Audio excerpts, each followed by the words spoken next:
Facebook page. We are live on the I Love CVille Facebook page. We had a great episode of the Jerry and Jerry Show, and one of the elements that came up on the Jerry and Jerry Show is the University of Virginia is now asking its fan base to pony up more money if it wants to maintain season basketball tickets. YouTube is now live, J-Dubs. Good work. I'm going to confirm the I Love CVille Facebook page that has more than 7,000 followers on the I Love CVille Facebook page. I'm going to get to that. Are we live on the group there, J-Dubs? Okay. Let me know when we're live on the group, if you could, please, sir. And then check out the link that I sent you via Facebook message. There's a chart on that link. If you can get a screenshot of that chart, it looks like this. I'll show it to you on that link, the seating chart. But do it after we get the program going, because we have some time to talk. All right, like and share the show. Like and share the show. Take a look at the headline for the screen for today's headlines. Delavan. You have any perspective you want to offer on Delavan now that we've had an opportunity to think about it? I thought Rob Neal shared some very good perspective on Delavan in the comment section. You responded to his comment, and you liked Rob Neal's. You thanked him for his perspective. Yeah, that was great perspective. I still think it's crazy. I mean, but there's nothing you can do about it. It is what it is. Right. Crazy is relative. It could be a crazy expensive market we live in, but that's the market. All right. You have the Delavan photos ready to go? Yeah. Okay, fantastic. And then I sent you that chart, that seating chart, where we can grab a screen grab so I can put in perspective what the University of Virginia is asking of its basketball fans for season tickets. I think a lot of people are going to be startled by this. All right, you can count us in when you're ready. Are we live on the group? Working on it. Okay, let's get the group live when you can. John Blair, thank you for liking the show. We'll get the group live when you are capable, when you are ready. And we can start the show now, if you could, please, sir.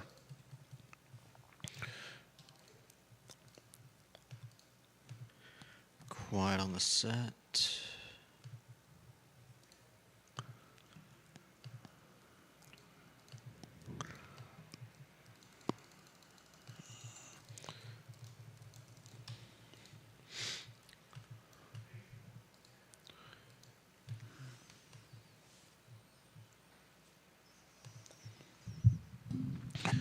Good Tuesday afternoon, excuse me. Thank you kindly for joining us. My name is Jerry Miller. It's good to connect with you guys through the I Love CVille network. A lot we got to cover on today's program. We have the Virginia Athletic Department asking for quite a bit of money. And by quite a bit of money, I'm talking about, we're talking yearly salaries, if not more in some cases, to maintain season tickets at the John Paul Jones Arena. The worst tickets are requiring a gift of $10,000. The best tickets are requiring gifts of $150,000. Ladies and gentlemen, we will put in perspective what the University of Virginia is doing from a season ticket standpoint, and I do not. I see both sides of this. I understand the fan base that currently right now is absolutely up in arms.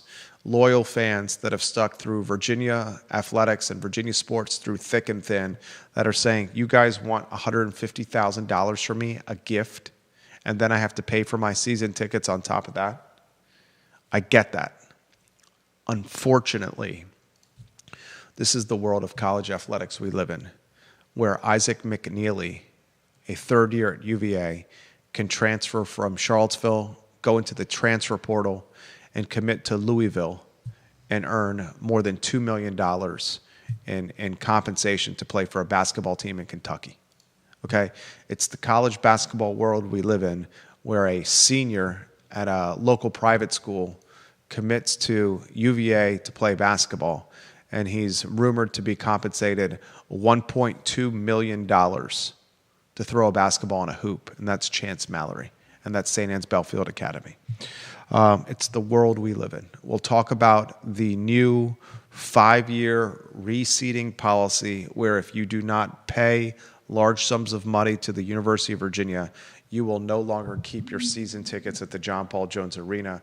A lot of folks are saying, how could this come out now when the team has struggled so much of late? And I get that. And my response to that will be, well, if the team needs to rebound or if the team wants to improve and rebuild, this is what needs to be done. I see both sides. I literally see both sides. We'll talk about it today. I want to talk on today's program, Harvard University. Oh my, oh my, oh my. $2.2 billion the Trump administration has frozen after Harvard rejects Trump demands. The administration Trump demands included auditing viewpoints of the student body to address anti-Semitism at the expense of federal funding. The federal government last night said it was freezing more than $2 billion with a B in grants to Harvard after the school said it would not accept the Trump administration demands that included auditing viewpoints of the student body. This is it's a pissing contest, really. And on one side, you have what is probably the most prestigious university in the world, depending on how you look at it. And on the other side, you have a man in Trump who probably backs down from no one, who lately has genuinely flexed his muscles and said, it's not Musk who's the most powerful person in the world, it's me. I mean, he's driving market trends just by offering commentary, and the commentary is being offered every day, it seems, either on his Truth Social platform, the Trump media platform, or just by talking with the media in press conference fashion. I want to talk about the $2.2 billion in grants that are frozen. That is a scary proposition for institutions of higher learning, and how it could or how it may apply to the University of Virginia. Ladies and gentlemen, this is a serious proposition that we need to talk about. And we're going to talk about it with Judah Wickower, with you, the viewer and listener, and as a family on the I Love CVille show. I want to talk on today's program more commentary on the Delavan listing. That Delavan listing, Judah Wickower, is gained a lot of chitter chatter following our program yesterday. Some people are saying that's the value. Other folks like Deep Throat are saying this is an assessment nightmare and the algorithms are completely wrong. The value offered for the structure on the dirt in CVille is nowhere near what the true value of that structure is. It's a teardown. Rob Neal shares his perspective on yesterday's program that I want to highlight. I thought it was very good. Regardless, Delavan, a home built in 1960 that has an asking price on Zillow of $300,000, an LLC that Deep Throat has sloughed out, an LLC owned, he says, through his investigation online by a Lebanese banker, is just a startling indicator of just how expensive this market has become. We'll give you the photos and we'll give you more of our take, our analysis on the I Love CVille show. Ginny Hu wants me to remind everyone that today is 5-cent cone day at Coors Brothers. 5-cent cone day at Coors Brothers. Thank you, Ginny Hu, for that heads up. We always appreciate one of the key members of our family sharing positive trends. And speaking of positive trends, I again have been very impressed with what Salvage Brewery is doing on Ivy Road. I want to highlight some of that positive perspective of my family's interaction on what is quickly becoming one of the top-notch breweries in the greater Central Virginia area, and that's Salvage on Ivy Road across from Boar's Head. The food is good, the menu is priced fairly, the beer is very good, the service is very good, and it's becoming the 2025 version of a family outing. It's interesting to say that in 2025, families with young children are going to breweries for their food, their dinner, their dessert, and their drinks. When I was growing up in 2025 with my parents, we would go to like Ruby Tuesdays or like Applebee's or like Bennigan's or like Friendly's, TGI Fridays. Remember, if you are of, let's say, an age, maybe 35 to 55, when you were young and you were going out for a family dinner, that family dinner often included one of these national chains like the Ruby Tuesdays, the Applebee's, the Chili's, the Bennigan's, the Friendly's, and like a Pizza Hut. Remember the pizza buffet?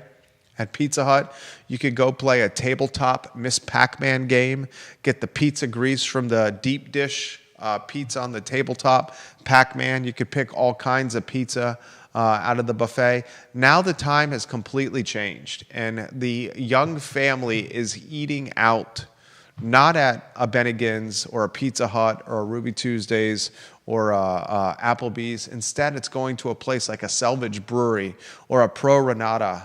And I want to talk about why that trend has changed on today's show. I also want to have the conversation we didn't get to yesterday. What's the niche incubator that should be launched in the Charlottesville area? We talked about the positives that New Hill is doing, Yolanda Harrell, with Beacon Kitchen in the Cathy's Shopping Center over in Belmont. The Cathy Shopping Center is where Belmont Pizza used to be located. It's owned by the Charlie and Chuck Lewis family. The Charlie and Chuck Lewis family also own York Place on the downtown mall and a couple of other buildings in downtown Charlottesville. They are the, as far as I know, the only African-American family, the only black family in the city of Charlottesville to own a shopping center.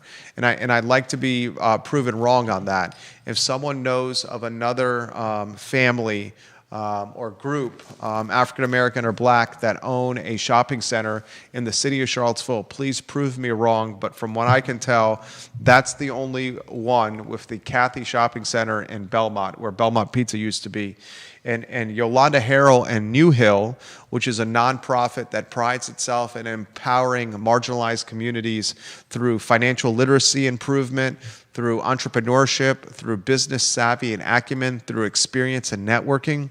They've launched an incubator, Beacon Kitchen, that is basically trying to foster the next generation of food and beverage entrepreneurs. Great work for Yolanda Harrell. Great work for New Hill. Great work for Beacon Kitchen. I salute you. I'm giving you props. Nothing but props. I asked yesterday if fostering the next generation of business owners and entrepreneurs in a category of business that is experiencing significant headwinds was the best play. Regardless, anyone that gets into business and is willing to do the work, I applaud you as someone who on the 29th of May will have been self-employed for 17 years. For 17 years, I've woken up as the leader of an organization and try to figure out strategies to drive incremental revenue for our firm while keeping our existing clients happy and in the black. A wise man once told me, my mentor, Bill Nitchman, who owns a boatload of real estate in the city in Albemarle County. At one time, he was one of the top 5 or 10 owners of real estate in Charlottesville and Albemarle County. I worked next to this man in his building on the downtown mall, the Professional Center, for 18 months. I picked his brain nonstop, and he said, Jerry, the key to business is not just finding new business, but it's keeping existing customers and relationships and clients happy. That's the key to being a good CEO. Drive incremental revenue while keeping your existing clients in the black and happy. And that's stood with me for 17 years. That's been the mantra of what we've done at this firm, the Miller Organization. I'm going to ask you, the viewer and listener, which incubator you should do, you should launch, which niche you should pursue, because I think F&B is one that faces significant headwinds. Judah, I want to weave you in on a 2-shot, studio camera and 2-shot, and then we'll give Charlottesville Sanitary Supply some love. The headline you find most intriguing today and why, my friend? Well, I think the talk about incubators is interesting. I think what's particularly helpful about the restaurant incubator is that there's such high overhead that I think it creates it's extremely helpful that people wanting to use a kitchen can use something like this and not have to worry about ovens and refrigerators. So you should talk about what you're referencing here. You're talking about the commissary nature of the Beacon Kitchen, where you can rent to utilize a commercial kitchen at Beacon. The Beacon model is not just an incubator. You can rent by the hour, you can rent by the month, you can rent extended period of time, commercial kitchen space to launch your food and beverage business. Maybe it's catering, for example, out of this kitchen. It's a way to test your model. I don't think that's a long-term play for food and beverage, though. But to your point, it's a way to test things out, to see if your concept is proven or has legs or momentum. I asked it yesterday. I didn't have time to dig into it because I've been working on a deal since early December. And that deal has got under ratified, non-binding LOI and is heading to asset and purchase agreement and closing stage with an anticipation of a month from now. Everything is going to be fully ratified and the deal will be consummated. And yesterday we had a hurdle to clear, and fortunately we cleared it, so I had to cut the show off early yesterday. I alluded before I cut the show off early, does the incubation of entrepreneurship in a category of business like food and beverage, is that the right path? And we can allude to Guadalajara closing on Fontaine Avenue. We can allude to Blue Moon Diner just saying, look, we don't want to do this anymore. We've worked our tails off. We're done running the diner. We can allude to a number of other businesses. I mean, heck, when's the last time Fellini's restaurant has opened in downtown Charlottesville? Right? I mean, when's the last time Blue Ridge Country Store has opened? Now, the scuttlebutt is the Bagby's team is very close to opening the Blue Ridge Country Store as an iteration or as a sub-brand and offshoot of Bagby's. And I wish that family nothing but the best in doing that. When's Draft Tap Room going to open? Right? I mean, Stefan Freeman is now focused on Old Metropolitan Hall. When's Draft Tap Room? When's Commonwealth Sky Bar in Passaflora going to open? Right? I mean, we're talking institutions here that are closed. Ralph Sampson's just rebranded to Milk and Honey. Is anything in the Travinia Kitchen location in Stonefield? What's going on there? When's that going to open? What's going to go in the Shadwell spot on Pantops? Why is Shadwell still closed? Right? I mean, we can point to institutions that have just turned into ghost towns. Why incubate food and beverage is my point. Is that a fair question to ask?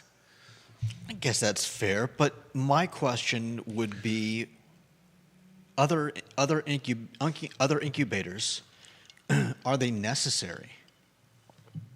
Because the reason a food incubator is so helpful is, like I said, because of the overhead. But if you wanna start a business, do you need an incubator? Do you need some place that has that gives you access to what, a computer and a printer?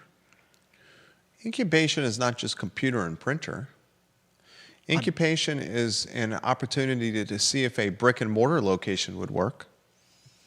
Okay. It's a physical address where you can use social and digital media to direct the marketplace to come patronize whatever you're selling. It doesn't just have to be access to a printer and computer. Incubation is also support group. It's also back office support. It's also learning human resources and receivables and payables and bookkeeping and accounting. And heck, I would imagine some of these incubators are as simple as, do I run it as a sole proprietorship? No, you don't. Should I set up an S Corp single member LLC if I'm the only owner? Yes, you should. It's in a lot of ways when we have these aspiring entrepreneurs come into our shop and we're providing the business consultation roadmap of how to get the brand up and running, but we do it not at a cheap clip. It's $2.95 an hour, where some of these incubators are doing it at next to nothing. My whole point yesterday, and I hope no one thinks that I'm throwing shade at New Hill. I love what Yolanda Harrell is doing. I love anyone who pursues entrepreneurship, okay? It's no easy. It's one of the most difficult yet rewarding things. Entrepreneurship is very much like parenthood. Raising children is the best, hardest thing ever and the longest, shortest thing ever. It's much like being a founder of a business. The best, hardest thing ever and the longest, shortest thing ever. I can't believe I'm about to be 17 years and doing this myself. And running a business, owning a business is a lot, and very similar to rearing or parenting a child. The child and the business need nurturing. The child needs to be fed formula, food, protein, milk. The business needs to be fed revenue, needs to be taken care of. There needs to be a watchful eye. You can't just, take your eye off where you want to go as a parent or as a business owner. I'm just not sure that a food and beverage incubator is the right path. Like, maybe the path could be an incubator for ghost kitchens. Maybe ghost kitchens would be even more specific niche, right? Another incubation could be that you could pursue would be creating e-commerce stores. Like, if you want to do a local retail brand, is the local retailer now an e-commerce related that utilizes like live streaming and social shopping, where you create a studio like this and you want to sell some clothes or you want to sell some widgets or you want to sell something? Like, who does this really well? I've mentioned this on the show. Our son, our oldest, is getting into Pokemon collection. And there's this app called Whatnot. And Whatnot is an app that's all about live streaming auctions, where you can sell Pokemon cards, baseball cards, football cards, soccer cards, basketball cards in a live stream auction. You'll be like, okay, here's the baseball card I have here. This is a Chipper Jones rookie card with a patch on it, a piece of his jersey. It's 1 of 15. It's PSA graded. The grade is a 10. It's slabbed. There's only 15 out there, and this is one of the best conditioned ones. I'll start the bidding off on this at $500. And you can actually host a live auction on air with this Chipper Jones PSA 9 or 10 graded rookie card that's autographed, and you can attract bids from all over the world. Like, maybe there's someone who wants to launch an incubator where they teach, I could do this, we don't have time to do this, frankly, but where you teach somebody that wants to create a locally owned brand based around online and social shopping and an e-commerce platform. You show them how to build a studio, cameras, equipment, lighting, tripods, cabling, microphones, how to take 4 different softwares like we're using, mesh them together, and live stream the content on air to people and to sell their widgets to the entire world, as opposed to selling their widgets to the people who drive up to their brick and mortar and buy it from them on a shelf. Yeah. Like, we could do that if we wanted to. We don't have the time to do it, but we could. There are live stream incubators, I think, in other parts of the country that provide space for people to do those types of videos. Where is that now? Where is that in Charlottesville? Definitely not in Charlottesville. Right. So, like, this is why you watch and listen to the I Love CVille show. I'm going to try to look at stuff that's happening in Charlottesville and ask questions that are fair questions and challenge the status quo. Why are we doing an incubator tied to food and beverage at a time when institutional food and beverage brands, Guadalajara is an institution, and it's closed one of its locations on Fontaine. Yeah. Blue Moon Diner is an institution. I mean, you can't. Bluegrass Grill is an institution. Shadwell's, Passaflora, Draft. I mean, Little John's was closed for a while and then had to reopen and was saved by a distressed asset venture capitalist. who owns a bunch of other brands, Ace Biscuit and Barbecue, Bonnie and Reed, Draft Tap Room, Old Metropolitan Hall. Brands that he bought at a discount, basically on the scrap heap, is how he bought these brands. Mm-hmm. Finish your thought. You can't.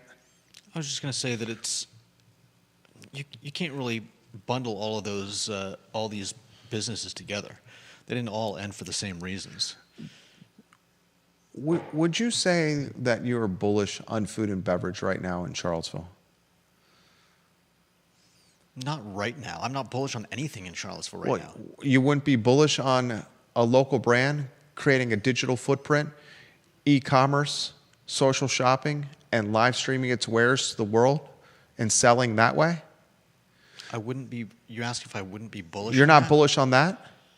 I mean, I'd need to see more than just You're not bullish on local weed? You're not bullish on local biotechnology? You're not bullish on local data science? How about a biotech incubator? Biotech incubator already exists. Where? CVille Biohub. Look it up online. Do they help? Will they be helping? Let's put it this way: of the 5,000 to 8,000 people that we're going to get with the Manning Biotech Institute, will the biotech hub help people in Charlottesville fill those spots? CVille Biohub accelerates the biotechnology industry through engagement, resourcing, and education. A tax-exempt organization, Section 501c3 of the Internal Revenue Code. By 2030, CVille Biohub's vision is to strengthen the biotechnology ecosystem by doubling the size of the industry in the region, creating value and reducing barriers for companies to thrive and grow within the region. Look it up online, CVilleBiohub.org. Very familiar with this organization. Nikki Hastings, the co-founder and the executive director. The Biohub incubator exists. It absolutely exists. And if I was educating, I'm the parent of two boys, be like, you know what? This biotechnology and this data science, look at what's being built over here. An institute on Fontaine driven by a $100 million donation by Paul Manning. $350 million to build, 350,000 square feet. Depending on who you ask, Deep Throat pushed back yesterday on the numbers of the 5,000 to 8,000 people that are going to come from the biotechnology. Regardless, this is what we know. 800 scientists, roughly 800 scientists hired to work at Fontaine in the Paul Manning Biotech Institute. Like literally working in the 350,000 square feet. 800 scientists, okay? Yeah. They just hired their top dog from a publicly traded company, AstraZeneca. Mm-hmm. We try to back of the napkin what he would be compensated. I would not be surprised if this man is compensated north of $500,000 a year. With as one of our commenters said yesterday, including fringe benefits. And I would bet you that north of $500,000 a year is maybe close to light.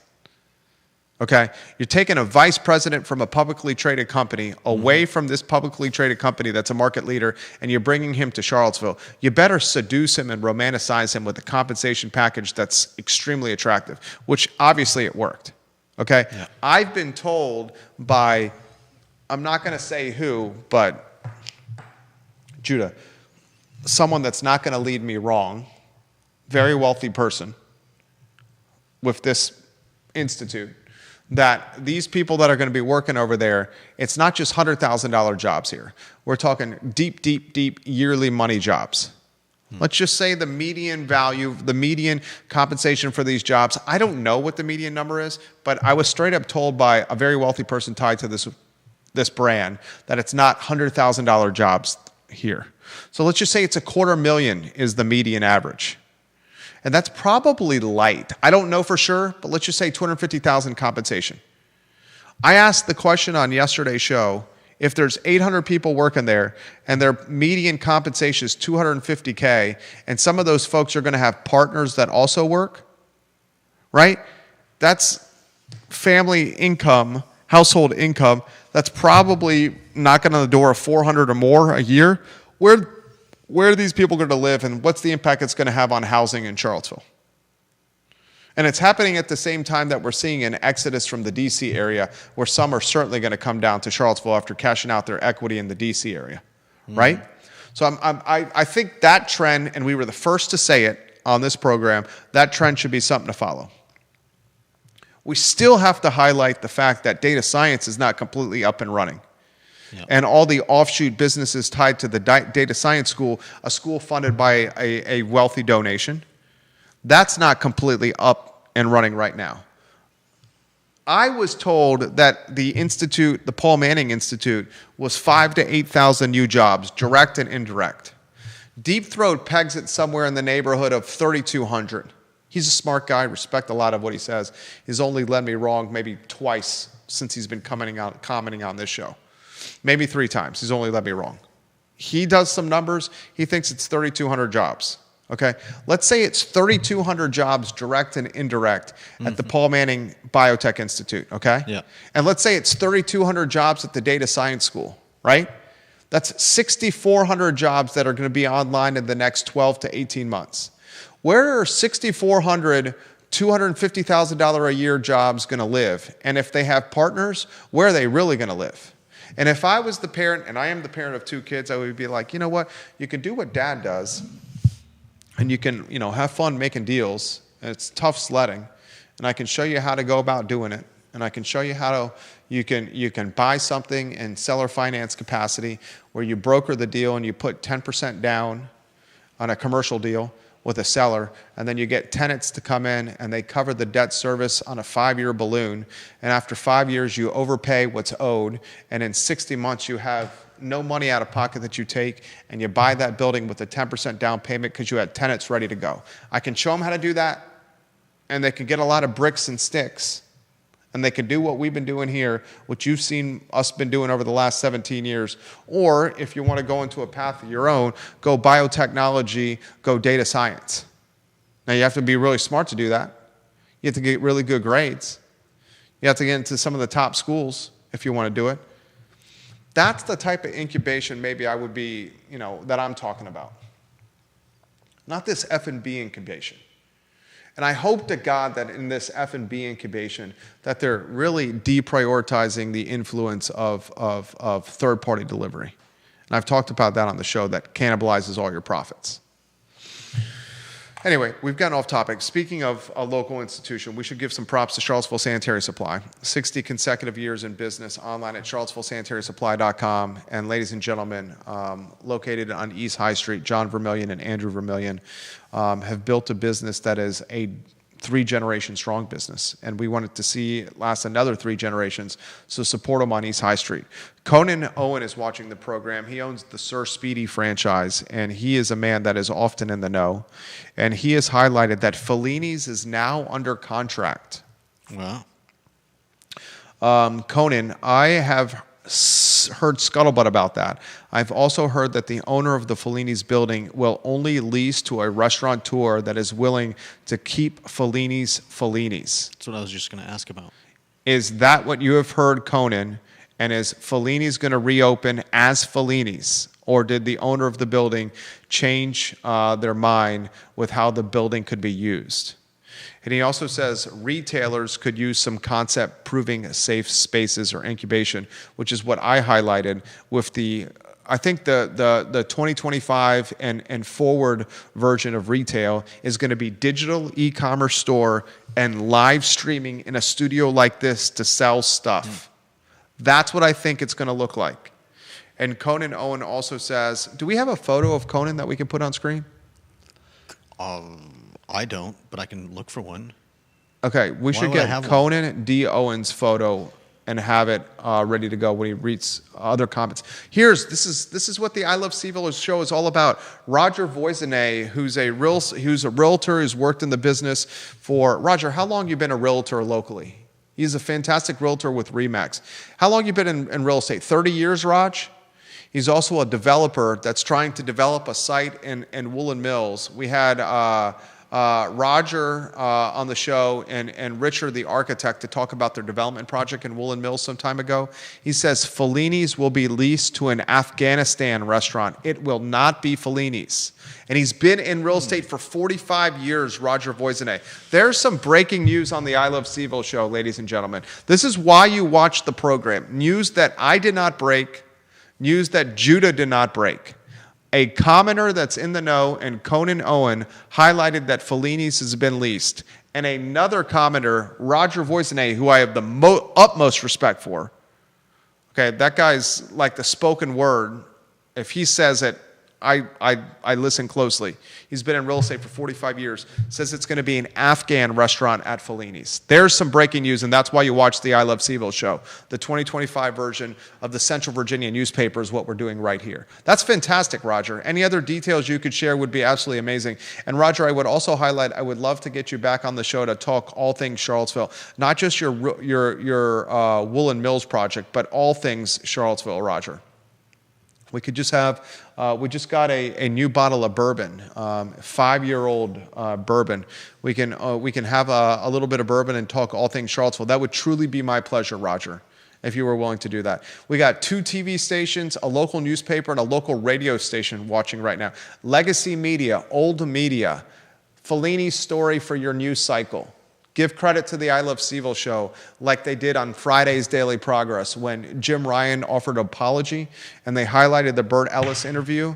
They credited the I Love CVille interview with Burt Ellis in the story in the Daily Progress, which then got syndicated by Lee Enterprises. If you're going to use the content that we do here, at least give credit to the show or a mention to the show. Goodness gracious, great balls of fire. All right, can I set the stage? Oh, Roger says, I would love to come back on the show, Jerry. Soon as our project in Woolen Mills is approved, we can do that. It should be within the next month. That's more breaking news from Voisinay. Congratulations, Roger. Your project will be approved within the next month? How long have you been working on this project, Roger? I mean, you have to have been working on this project for over 18 months, right? How long have you and Richard been working on that? I would love to know the exact time. And I'll have the bourbon ready for you, sir, for my friend. Let's see what he says. Has to be 18 months he's been working on that. You want to set the table for the Harvard story? Let's see. I can set the table if you want me to. Ready? Yeah. Let's make sure we take the Harvard story and we'll relate it back to Charlottesville, okay? So here's the Harvard story from last night. The federal government on Monday night said it was freezing more than $2 billion in grants to Harvard University after the school said it would not accept Trump administration's demands that included auditing viewpoints of the student body. The administration's Joint Task Force to Combat Anti-Semitism announced the cuts in a statement that called out the troubling entitlement mindset that is endemic in our nation's most prestigious universities and colleges.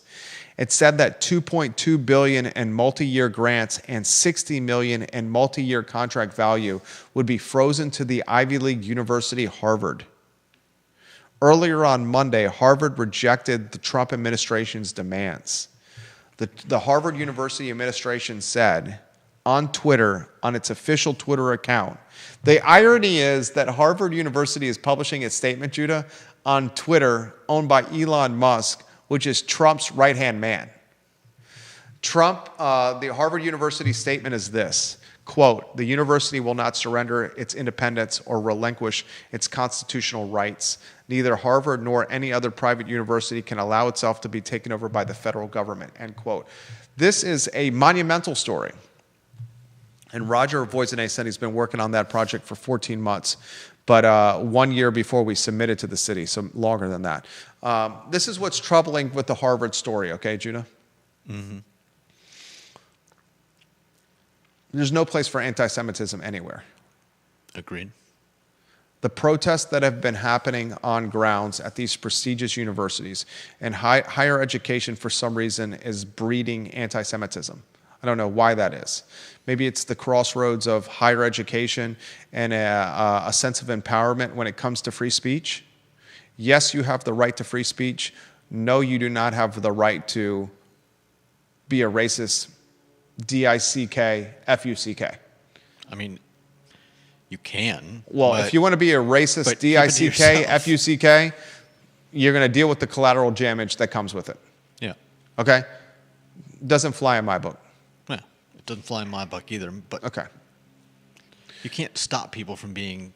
We're seeing racist D-I-C-Ks, F-U-C-Ks all over the Ivy League. Heck, we see it here at the University of Virginia. It ain't right. Yeah. It's not right. Trump, the way he's going about it, I'm not saying it's right either. Everything he does seems to be bull in the china shop. I'm going to crack eggs if I'm going to make an omelet. Some people are able to make the omelet in a much less antagonistic or caustic or aggressive manner. With a lot less shells. With a lot less, not just shells on the ground, but blood from slicing and dicing your fingers while making the omelet. Okay? Regardless, I'm going to try to tie this to Charlottesville. The University of Virginia received $354,700,000 in federal funding in 2023. Mm-hmm. You can look it up anywhere you want to find UVA federal funding. In 2023, $354,700,000. Virginia Tech received $282,100,000 in federal funding in 2023. UVA was the top player in funding received in the Commonwealth of Virginia in 2023, and it wasn't even close. I talked about this last week.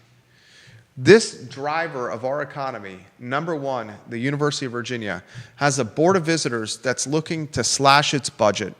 Bert Ellis, the fired BOV member, said, I wanted $500 million cut. This is happening. Does that lead us to believe that anyone else did? I think there's an appetite to cut the budget. I don't think there's an appetite to cut to the extreme that Bert wanted to do. Yeah. I would imagine Bert was the pinnacle of cutting and of change on the BOV. Yeah, no doubt. And I would say probably the 180 antithesis or opposite of Bert on that BOV is probably Robert Hardy, the rector, who was a Ralph Northam appointee and one of Jim Ryan's tight homies, super tight homies. Yeah. So my point is this. Harvard is in a showdown with Trump, who is going to make an example of Harvard. And I don't care how deep or robust your endowment is, $2.2 billion is a boatload of money. No doubt. And it's a boatload of money that you could use when it was not tied to earmark initiatives with your endowment. That's the key. Man, my Ray-Bans right here has got a piece coming off. Sorry, I'm ADHD right there. I look at this not from the role of Harvard, but I look at this of what this can do to the University of Virginia. That's how I look at it. What stood out to you from this story? And then we'll get to comments. I think a lot of institutions are making these same choices now, and it's not just it's not just Ivy League schools. It's obviously UVA. I mean, they've at least alluded to the fact that they're possibly getting rid of DEI. I believe their time is pretty much up to prove that they've done it. But we've also got lower schools. We've got junior highs, high schools, who are also having to sign. I don't know what it is they're having to sign, but it's essentially saying we are not doing DEI in school, getting rid of any DEI initiatives. And a lot of schools have to make a hard choice. That federal money is, as you said, extremely attractive, especially when it's not tied to a particular, like you mentioned with endowments. A particular. It's not earmarked. Yeah. It's not earmarked as a legacy play for a name on a building, so your kids or your grandkids can forever say, "Granddaddy or Grandma did this." created this library or this institute or this biotech school or this business school. Yeah. That's the difference. Yeah. That was the conversation I was having with the surgeon over the weekend. He's like, we have this endowment. Why don't we just use the $14 billion to help us in this time of need? That money was conditioned. Not all of it, though. The overwhelming majority, Judah. I would like to hear the numbers. I know the overwhelming majority is earmarked. Yeah, but we don't have 500 new libraries. I get what you're saying, but I don't think that all of it is earmarked for. We spent $350 million on a biotech school, $100+ million on a data science school, $21 million to buy Ivy Square Shopping Center where Foods of All Nations is, a couple of million to buy the Moe's barbecue location. This is what UVA has done. UVA is building housing for second years to live on grounds. Yeah. Everywhere you look, UVA is building something. Yeah. That money is coming from fundraising, in large part. If you had an opportunity to donate $100 million to a school, and you one of your amazing qualities is have the least ego of anyone I've ever met. I admire that quality of you. Are you talking about me? Yeah, you're humble. You have many qualities that I admire. I sincerely mean that. Your problem-solving ability, your humility, your consistency in mood and demeanor, your even-keeled nature, many qualities I do not have. Wish I had them. One of the smartest people I know. You sincerely mean that. Thank you. But if you had $100 million to donate, I would bet you that you and your family would say, don't you want our name on that building? I mean, I have a poor view of. So you would just give the money to a slush fund to be spent any way they want? No, Exactly. I would. You would want it earmarked for something, would you not? Probably, if I were to give it to you, if I were to give money to UVA, I would want to know that it was. Or Savannah. used. You went to Savannah College of Art and Design. Anywhere I decided to give money, I would want to know that it was. If you gave the money to SCAD, you would want it earmarked for something. I don't know that I necessarily would want it earmarked for something. I would just want to know that it was. I would want assurances that it was being used responsibly and not just being, and not just going to CEO Craig Kent's, raise. It's like, I was talking about this with my friend the other day. You see that commercial that's going around where it's like the Sarah McLachlan theme song. It's the animals that are in need. Yeah, it's been on for forever, decades. Right? Is that the was SPCA? on before the song even came out. Is that UNICEF or SPCA? I don't think it's either of them. I think it's nonprofit. I'm going to Google it. Nonprofit with Sarah McLachlan song. Is that SPCA or UNICEF? It's the ASPCA. Is it? Angel. The Sarah McLachlan song, Angel. They raise money for animal shelters. Yeah. They show animals that are literally like dying on. I hate that commercial. Yeah, everybody does. I'm an animal lover. I love animals. Yeah. I despise seeing animals suffering in any capacity, whether it's a snake or a rat. Oh yeah. A weasel, a fox, any animal suffering, I don't want to see. I almost beat a child one time a couple decades ago when I saw him stomp on a beetle. It was like Judah would go to jail for child abuse and allow a toddler to kill a beetle. I mean, I didn't stop. I will kill a spider. Judah literally, when there's a spider in the studio, takes the spider, shuffles it on an envelope, and walks it outside the studio so the spider can further live its life. That's how good of a person Judah is. I spent most of my life hating spiders too. I'm more focused on mammals. Judah's focused on insects. Snakes and okay, fine. I don't want to see reptiles suffer either. You're talking about what we consider the higher species. That there goes Oliver Kutner, real estate developer, right there in purple. Louis Kutner's son, newly married Oliver Kutner. My point is this: when you donate to that ASPCA nonprofit, because the Sarah McLachlan song "Angel" is pulling at your heart Strings, yeah. And it's give us $6 to $8 a month for the rest of the year. How much of that money is actually going to the movement, and how much of the money is going to a C-suite that's managing the nonprofit?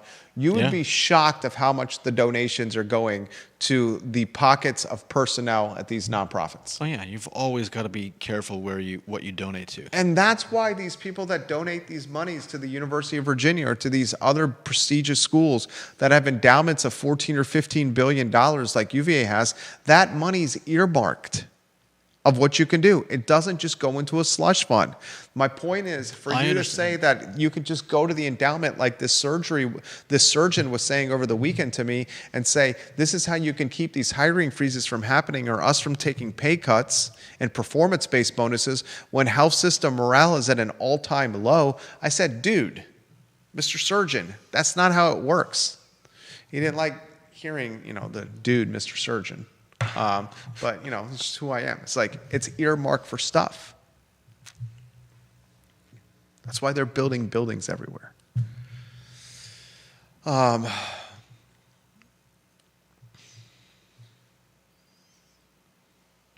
McChesney wants to build a Whitcower Stadium for the Savannah Bananas. Oh, my goodness. And Conan Owen echoes what we're saying. It's the national ASPCA campaign, which doesn't rescue any animals. They raise money, spend too much on overhead, and distribute the rest to shelters. Better off giving directly to your local shelter. Amen. No doubt. Jason Howard, I put this in perspective. UVA received $354 million in federal funding in 2023. UVA's current operating budget is $5.8 billion a year. So the money it received from federal funding is basically what, 6-7% of its operating budget? Mm-hmm. I mean, that's a lot. That is a lot, ladies and gentlemen, that it could potentially cut, especially at the same time that the BOV is trying to cut from its operating. So you're losing money from potentially both pots there. Follow it, guys. The Harvard story is something that we can tie to Charlottesville. 125. Next headline. What do you got, Judah? Oh, let's see. Is this the Delavan? We've got some headlines about Delavan. Okay, Delavan. Will you put the photos on screen? Give them the specs for the listing, and then I want to get to Rob's comments that I thought were very good. Here are the lower third and then specs on the listing if you can. This is in the Fifeville neighborhood, J-Dubs, right? It's in the Fifeville neighborhood. You give them the specs. Yeah. They're on the screen. It's $300K ask, 2-bedroom, 1 bath, 864 square feet. Was it 1960? And you laugh because of literal like sadness here. You're not laughing because of the what are you laughing at here? Just out of curiosity. I'm laughing because you're saying this is a dump, is what you're laughing at. We're putting this up like it's an actual listing, and it is a listing. I know, but it's not. Nobody's scanning through Zillow and going, oh, I can afford that place. I'm going to move in there, and everything's going to be. I'm scanning through Zillow as somebody that sees it for content for the show and as an investor, but no one's looking at this to actually live there. Yeah, and here are some photos. Look at the photos on screen, and the specs are built in 1960. Yeah. 864 square feet. Mm-hmm. This is such a small lot. It's barely a seventh of an acre. Rob, who's in this, is a smart guy, made this comment. The assessment, the land, is $130K. And the improvement's $175K. This was on yesterday's show. He says, actually, it's not really that insane. The fact that the assessor put any value on the house is surprising, but most of their assessments are done via algorithm. I would have challenged the structure value if I were the owner. The land doubled due to upzoning and observed gentrification in that area. But Charlottesville and Albemarle were not assessed, priced with teardown in mind a few years ago, but not pricing and assessment are based on, I'm not sure what he means by this comment here. He's basically saying things are being assessed like we're in a big-time resort market, as I've mentioned in the past. Mm-hmm. Rob also says, but this will turn from an entry-level housing option to most likely an investment rental property or a fully gentrified new build for a tech or medical person in that location. Deep Throat does reconnaissance on the LLC that owns this. Nice. I'm going to go to the Charlottesville GIS. So I have the LLC. What's the address, Judah, on that? 60. Actually, there was only 5 houses on Delavan. Is it Delevan? Yeah, 606. All right, so Delavan Street. Anyone can use the Charlottesville DIS. Sugar. All right, there's Delavan Street, 606. 606 is owned by Goodbye Real Estate LLC. Deep Throat dug into the LLC, Goodbye Real Estate LLC, and tracked down who the owner was. Nice. The owner, I'm scrolling through the comments, was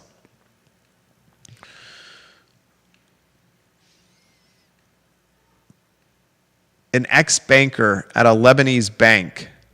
He says Lebanese banks were riddled with sleazeballs, a fact that destroyed about $50 billion in value the last decade, sending the whole country into bankruptcy. He highlights the assessment on the structure of itself, the $170K, which is what Rob highlighted, was bogus because that's a teardown. He said the land is $130, just like Rob did. He said the structure value is insane and is just flat out wrong, where Rob is highlighting that this is done via algorithm.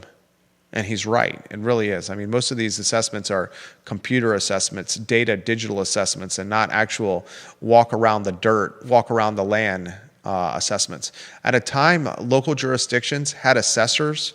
Their assessors were moonlighting assessors, and they were Uber drivers.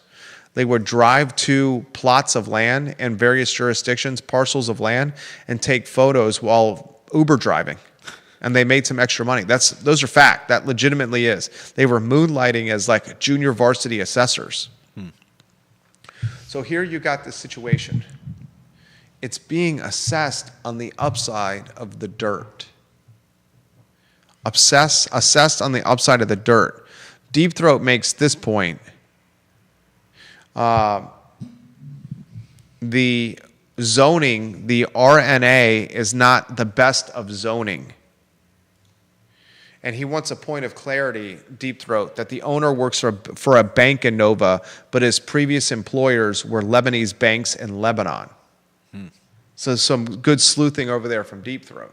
Yeah. So here you got 2 guys that I trust with this topic in particular, that know about this topic in particular way more than I do. And I like to think I know a little bit about this because this is how I make my living. But I'm willing to admit that both these 2 guys, Rob and Deep Throat, know about this topic way more than me. Don't be the smartest person in the room. Be the guy in the room that surrounds yourself with the smartest people in the room. That's what I've always tried to do. Okay? Be friends with all the smart people. Be friends with all the jocks. Be friends with all the nerds. Be friends with all the music players, musicians. Be friends with everybody. Okay? Assessment based on opportunity and upside, not today's value. Right. My problem with that is this. Okay?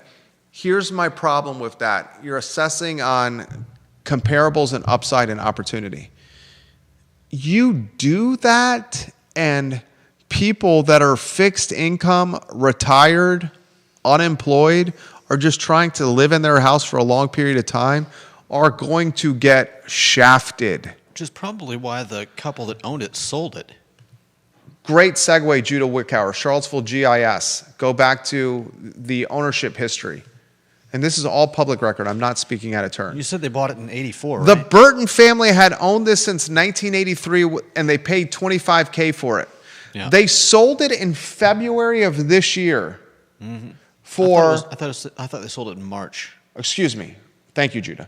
They sold it in March of this year for $150K. The 21st of March, it closed.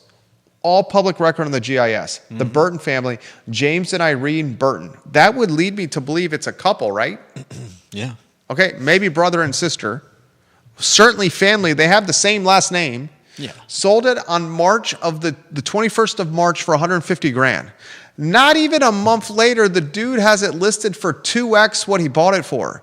That means you have a banker in Northern Virginia with some kind of algorithm that he's figured out, or maybe he's just effing scouring Zillow and the Realtor app. Yeah. And he's cold calling, or he has a realtor that he's hired and said, I got a fund. I want to create a fund of some kind. This guy makes a boatload of money as a banker in Nova. I'm going to take some of this money that I have, or I'm going to pool some money, and I'm going to go buy distressed real estate from family members that are not sophisticated. Maybe they're historically marginalized. Maybe they have some kind of financial difficulty. And I'm just going to offer them some kind of lowball offer and see if they take it. And immediately, I'm going to flip that property without doing anything to it. Yeah. And try to make money doing that. I mean, you can see the door lying it's on the... effing teardown. Yeah. Now this guy's, already, let's say he makes partly done. Let's say on the 300,000, and I don't think it's going to sell for 300,000. Let's say in the 300,000, this guy walks with. Let's build a conservative model. Let's just build a conservative model. Let's call it 92.5% of his 300K. He's going to have closing costs, commissions, taxes, recording fees. He's going to have to pay a commission to the other side. I guarantee you he's negotiated a discount commission for his listing broker. Let's just say 92.5%, and that's very conservative. That leaves $277,500. Let's subtract the bone 50 that he paid, and you're talking $127,500 of leftover money. Now, he still has to pay taxes on that. It's not a primary residence. One of the things that our family has done really well is live in a primary residence for 2 years. We did this in Glenmore. We lived in it just under 4 years. Mm-hmm. We bought it for $700,000. We sold it for $1.2 million, right at the $500,000 capital gains. And because we had been in that primary residence more than 2 years, we didn't pay any taxes on that $500,000. We put 20% down on that $700,000. We were overpaying the mortgage on the $700,000 of the house in Glenmore, and we walked with a boatload of money. And then we did it over in Ivy. We're probably going to go do it in Ivy again, and all we have to do is sleep on a pillow to do that. That's all we have to do is sleep on a pillow. Yeah. And you're building generational wealth. This is what I've been trying to talk with you about with what you're doing.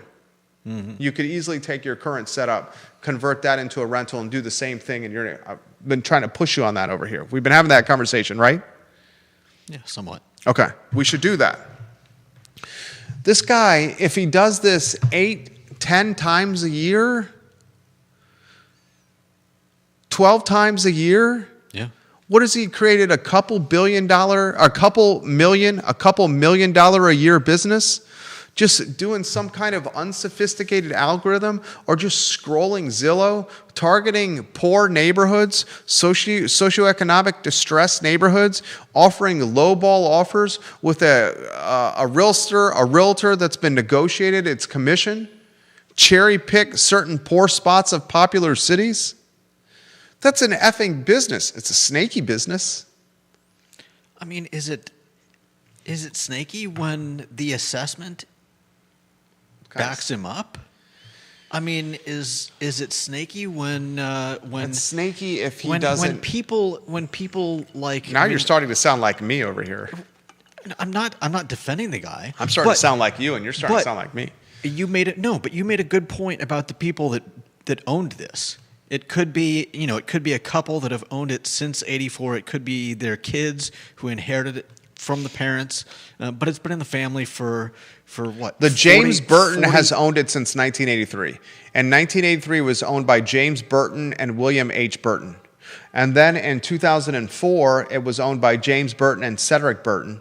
And then in 2024, James and Cedric owned it, and then in 2025, James and Irene. But this one fella, James Burton, has owned it since 1983.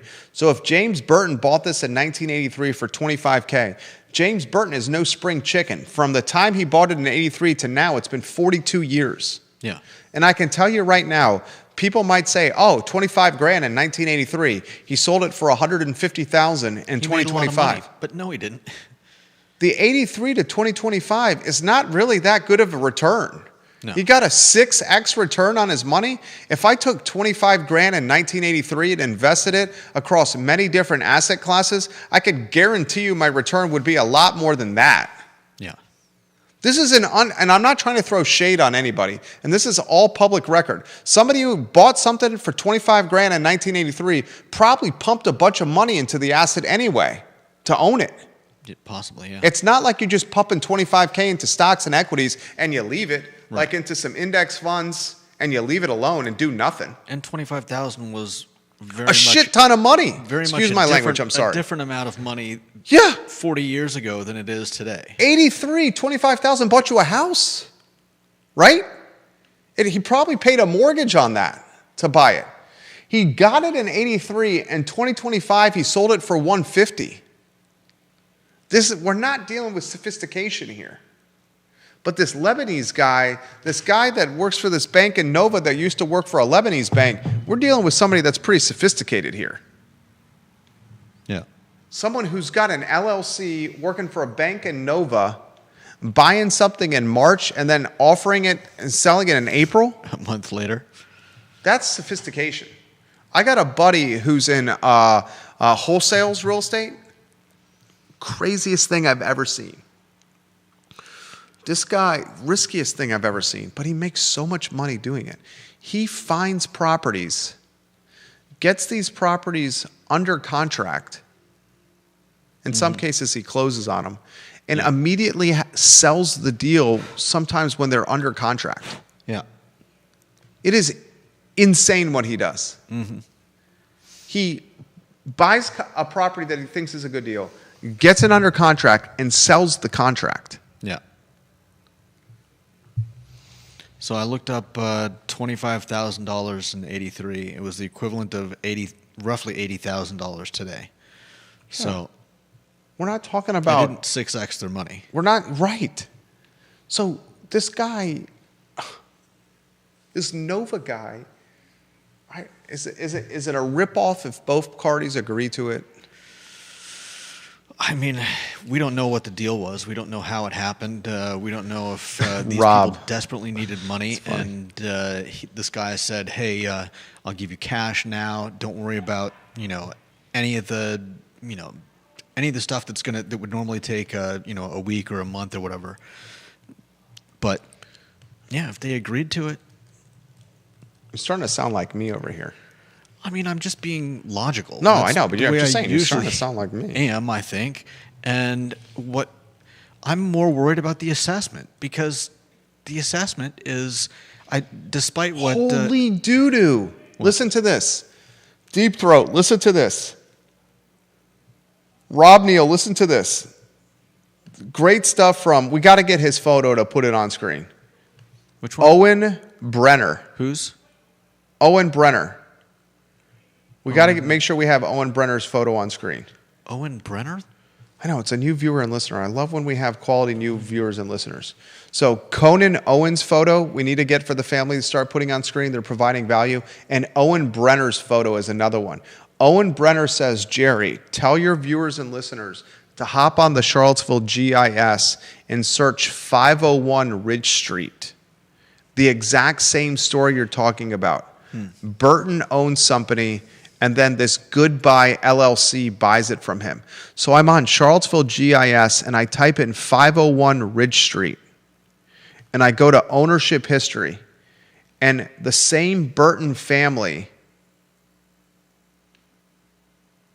sold to Goodbye Real Estate in April. Geez Louise, 14 days ago for 300 grand. 300,000. I'm now going to take 501 Ridge Street, Charlottesville, and pump this into my search engine to see if there it is. It's now for sale.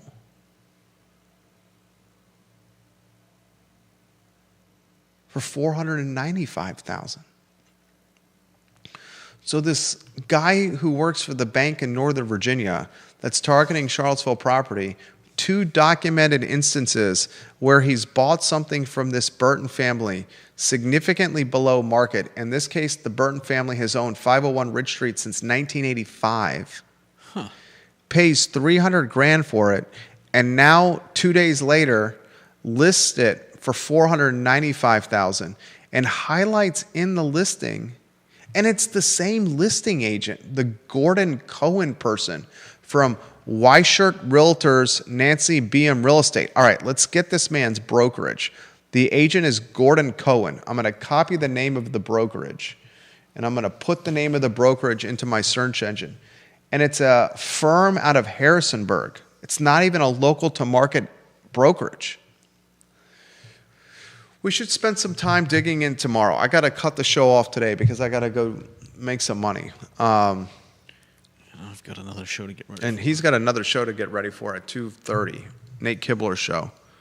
But it looks like this banker out of Northern Virginia, the principal of Goodbye Real Estate LLC, has done this a couple of times with this Burton family. Hey, that's very Maybe it's the Burton family suspicious? saying that. I don't think it's suspicious. I would bet you it's heirs of the Burton family that are like, we don't want to own this real estate. We just want to unload it and get the money. Now, if they're not 1031 exchanging, this would be a question for a CPA. Would the heirs have to 1031 exchange that not to get hammered with capital gains? That's a great question for a CPA, or I bet you Deep Throat, I bet you Rob would know that question. Would these heirs have to 1031, Rob, that real estate not to get hammered with taxes? Starker exchange that real estate not to get hammered with taxes? Or the heirs just, they would, right? 1031 means you take the money you get from selling this real estate and roll it into another piece of property, you get hammered with taxes. Love to know the answer to that. That would be a question that you would ask your CPA before selling anything.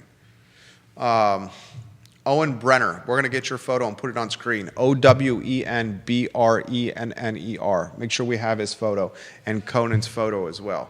All right, we went 75 straight minutes on the I Love CVille show today, really digging deep into real estate. We hope you enjoyed it. I love this kind of stuff.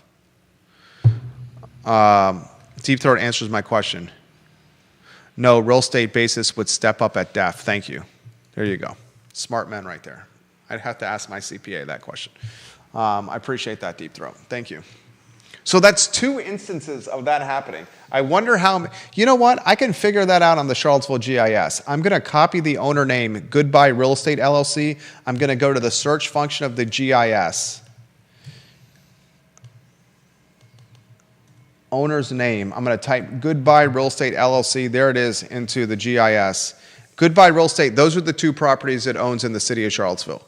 606 Delavan Street and 501 Ridge Street are the 2 properties it owns. It's only been done twice.